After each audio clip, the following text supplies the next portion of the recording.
Hey everybody, welcome to the Slow Smoke Business Podcast. I'm Jarrod Morgan, and today we're going to talk about confidence. How do you get it? Where does it come from? Some techniques on how to build it. And while we're doing that, we're going to be grilling up some Jarrod pork tenderloin with some barbecue rub here on the pellet grill. Let's get started. So the pork tenderloin is one of my favorite things to put on the grill because it's often forgotten about, but it's so simple. I mean, it could not be easier. You find your favorite barbecue rub, you throw it on the grill, you turn it to kind of a lowish temperature. I'm going to probably go around, let's do 300. Slow it down, kind of take our time. I want to hit the probes in there so we can keep an eye on the temp, making sure to keep the probe kind of in the middle of the meat. And it's that simple, right? Literally, open the package of a pork tenderloin, hit it with some barbecue rub, and put it on the grill. Okay, let's talk about confidence. Where does it come from? How do you get it? What are some techniques to actually generate confidence? Now, when I talk to people that are starting out, or when I think about my own journey in entrepreneurship, one of the things you struggle with in the beginning is finding confidence. Now, that might be confidence in speaking in front of people. It might be confidence in taking the leap or telling people that you're starting a business.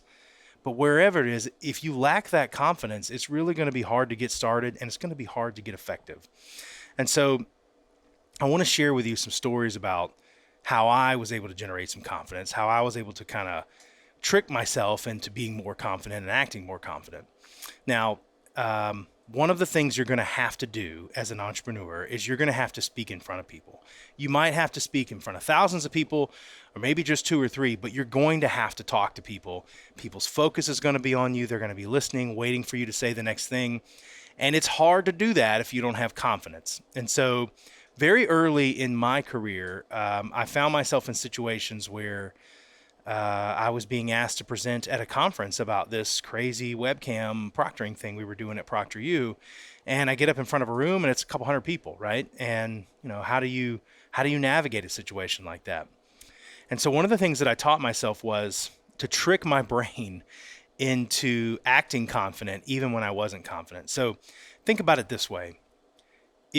Who in your mind would be the perfect person to walk up on that stage and be completely relaxed and deliver an amazing speech with no hesitation, no whatever, right? Or who's that perfect person to talk to these customers and they're cool and they're calm and they're confident? Think about that person and think about the things that they would do. How would they walk up, one foot in front of the other, right? How would they look at people? How would they dress? What would they say? What would their cadence be like? And if you think about those things and you study people like that, just pretend that you are that person. Pretend that you are some version of yourself that is confident. Think to yourself, if I walked into this room and I was supremely accomplished and confident and knew what I was doing, I would walk in, how would I talk? What body language would I use?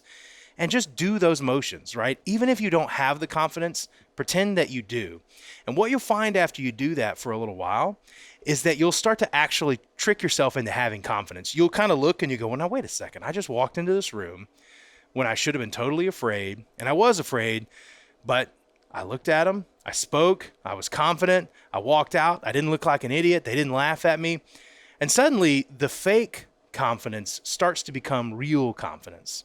So the first step is to find some people that you can emulate that are really, really good at speaking in front of people or speaking in front of customers or whatever it is that you're lacking confidence in, and then emulate what they do, right? The motions, the way they talk, the way they, develop it you don't want to go in there and do a Steve Jobs impression, right? But you want to find the elements of what he does that you can apply to your own method.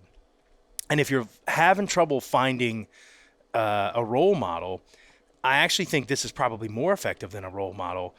Create in your mind the idealized version of yourself. So if the version of you that was going to walk into this room and be great at it, confident, calm, knowledgeable, how would that person look? How would that person sound? What would they say? Oftentimes, the idealized version of yourself is the best role model to emulate because there's a way that you can generally get there, right? If I idolize, Steve Jobs or somebody like that, or whoever we pick, I'm not walking up there. I love the way Tim Tebow speaks in front of crowds with his passion and everything. Well, I'm not going to be able to walk up there as jacked as Tim Tebow is, right? But I can go in and think, okay, well, what version of myself could do that? And then really study what those thoughts are. So whatever it is, find your motivation, find your role model, if it's you or somebody else, and then pretend to be that person. Imagine that you are that confident, and you'll be amazed at how well you'll perform, and that fake confidence can become real confidence. Let's do a real quick check of the grill. All right, everybody's good. Slow smoke, so you shouldn't see much progress yet. All good. Now, where a lot of people see a lack of confidence come from is they think, well, people know who I am. I'm so-and-so from down the road. I didn't go to a big college. I didn't come from a crazy background. I've never done this before. And so people are going to see me trying to do this, and they're going to laugh at me, or they're going to think I'm stupid, or they're not going to believe me, or they're going to discredit me. Now, some of that may actually be true, but most of the time it's not, right? I mean, maybe somebody thinks, who's this guy? But most of the time when you show up and you act confident, even if you're not, like we said before, people respect that. People actually respond to that a lot more favorably than you might think. But when you're having trouble thinking, why can't I be this person? I know that, I've struggled through the early parts of my career with imposter syndrome, right? And what imposter syndrome is like you walk in and you think, well, no way, man. Like this, look at all these smart people in this room. I don't belong here. And you feel like an imposter. Now, the way that you can fight through that is you kind of have to adopt a why not me attitude. So I challenge each one of you that want to do something like this. Go find somebody that has been successful that you admire and read about their story. And a lot of times you're going to find people, most of the time you're going to find people that didn't get it handed to them, right? They didn't find a situation to just fall into it and have all the skills and all the resources they need to make it happen. They had to struggle. And a lot of times they didn't come from really positive backgrounds, or they had quite an uphill climb to get there, but they did it, right? And then after you read through some of those things, start thinking to yourself, why not me? Like, why can't I be one of those stories? What's the difference between that guy and me? And a lot of times the difference is there's not much difference, right? That person had the same level of disadvantages, maybe more, maybe less. But there's all sorts of stories throughout all of the world that you read of people that overcome challenges or turn themselves into something that's really impressive. And it just takes trying and hard work. So start to act. Tell yourself all the time, why not me? Why can't I be one of those people? And then when you get to a place where you start thinking about that, then motivate yourself by thinking, what if? Right? What if? What if I could pull this off? What if I built this business? What if I turned myself into the person that I'm trying to become? What if I closed this deal, or I got this investor to believe in me, or if I got this customer to believe in my product and buy it? What if? Start challenging yourself to think about those kinds of things. What if I did this? What could I do for myself? What could I do for my loved ones and my family, for my community? You need to find your motivation and start thinking about that. Now, what I've always said is, people that say, you find your why or whatever, I kind of have a little bit of a different version of that. I think that you should find your because. The word because is a powerful statement. What comes after because is the thing that is going to motivate you or demotivate you. So if you say, hey man, why are you going to build this business? Well, because. And what comes after that is really, really powerful. Or hey man, how come you weren't successful? Well, because. What comes after that word is really powerful. It's the thing that you are saying is motivating you to keep going, or the excuse you're giving for why it can't work. And so you need to find out what your positive because is. What is your because? For me, my because was because I wanted to flip my family tree, right? I come from a great background of hard workers, blue collar folks. I grew up in Pensacola, Florida, great people. But nobody had ever really had much success in terms of where they could take care of others. It was always sort of everybody was just trying to make it and survive. And I'm a generation or two removed from abject poverty in Pensacola. And so my because was I wanted to flip my family tree. I wanted to be in a situation where I was successful enough that I could take care of my family, that I could take care of the people that I love, that I could take care of communities and charitable causes that meant something to me and my family. And that's what motivated me to start to become confident. That's what motivated me to start going, hey, why not me? Right? Why can't I be the guy that you read about that built something that was meaningful? It was that because, what came after that because, that gave me that motivation to keep pushing, to keep driving. And you'd be surprised at how successful a person can be when they don't have the background that you would expect. They don't have the skill sets, or they don't have the training that you usually would need to be successful, but they just freaking wanted it worse than everybody else. You know, there's an old saying that I really like. Arrogance is thinking that you will outsmart somebody or that you're better than somebody, but confidence comes from knowing that you're going to work harder than somebody.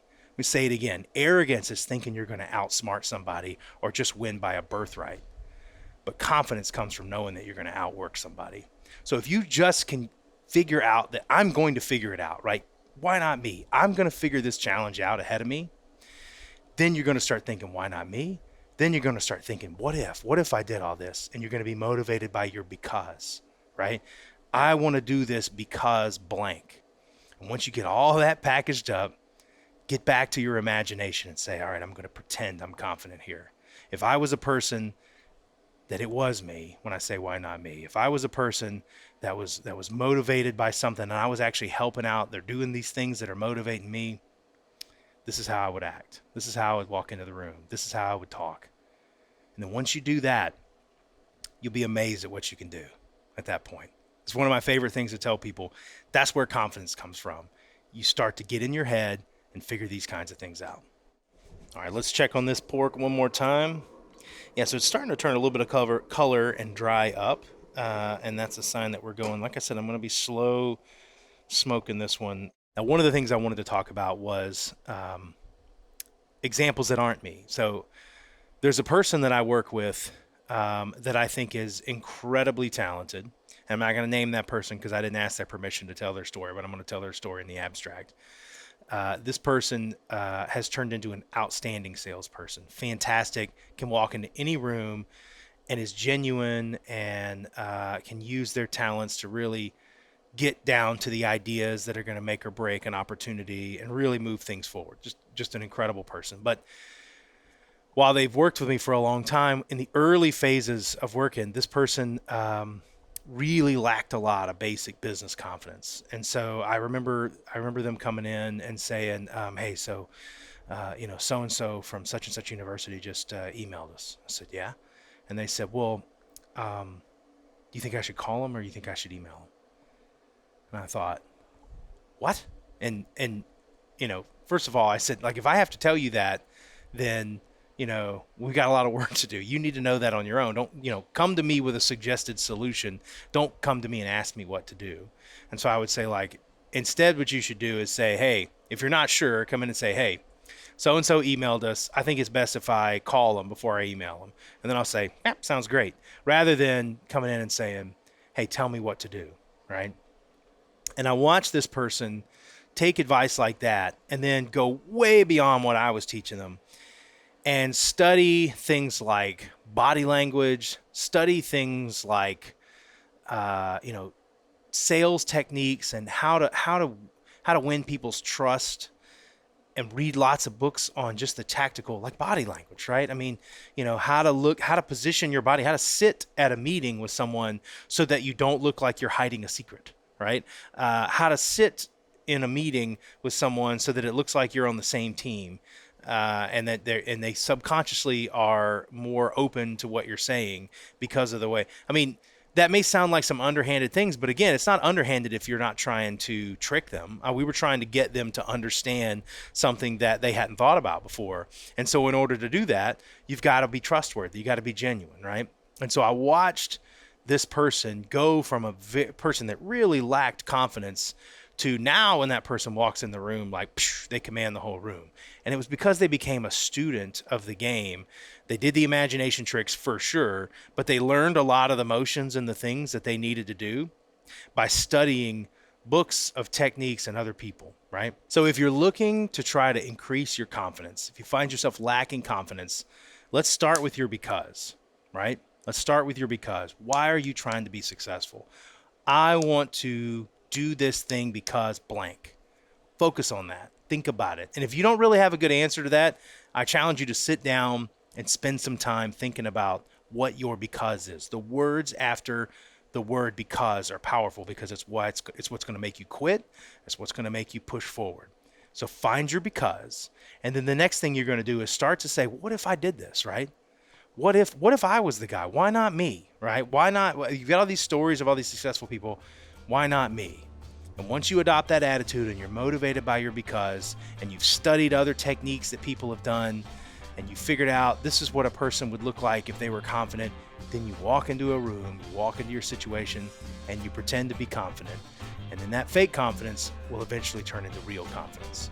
Those are my quick little hacks to become confident in a business situation. I hope you can use them. If you like those or you have some other tips or whatever, hit me up on social media. I'm on TikTok, I'm on Twitter, I'm on Instagram, I'm on Facebook. You can find us at the Slow Smoke Business. Just nobody else has thankfully named that. Search that on there and you'll find us.